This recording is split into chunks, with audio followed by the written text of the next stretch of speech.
မျိုးသမီးရဲ့ဦးခေါင်းဟာမိချောင်းပါဇက်ထဲညက်နေခဲ့ပေမဲ့သူမခင်ပွန်းတယ်ကအေးဆေးတည်ငြိမ်စွာနဲ့သူမရဲ့ခြေထောက်ကိုဆွဲထုတ်လိုက်တယ်ဒါဟာသူ့ဇနီးရဲ့နောက်ထပ်ဂိမ်းတစ်ခုဖြစ်နေခဲ့တယ်အလောက်ကနေအိမ်ပြန်လာတိုင်းသူမဟာအကြောင်းမျိုးမျိုးနဲ့တေဟန်ဆောင်လေးရှိတယ်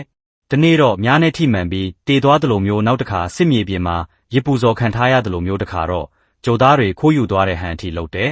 အစတုန်းကတော့ခင်ပွန်းတယ်ကလည်းပါဝင်ကစားပေးပြီးငိုဟန်အောင်ဆောင်ခဲ့တယ်ဒါပေမဲ့သူမဝတ်ထားတဲ့ဇဝတ်စုံပေါ်ကဈေးတစ်စိတ်ကိုမြင်တော့တကယ်ငိုချလိုက်တယ်ခဏကြာတော့ရက်ဖို့ပြောတယ်ဒါပေမဲ့သူမကမရက်ဘူးဂိမ်းတွေကပိုယူသွားပြီးထူးဆန်းတဲ့ဇက်ကွက်တွေပရိဘောဂတွေနဲ့ပြည့်နှက်လာတယ်မကြခင်မှာအိမ်တအိမ်လုံးအဲ့ဓာတွေနဲ့ပြည်ကုန်တဲ့ခင်ပွန်းတယ်ကအားလုံးကိုထုတ်ပြီးအမိုက်ပုံးငယ်ပစ်လိုက်တယ်ဒါပေမဲ့စက်ဖက်တက်တဲ့အိမ်ကြီးချင်းကကြားဖြတ်ရှာဖွေပြီးသူ့ကိုလူသက်သမားလို့ထင်သွားတယ်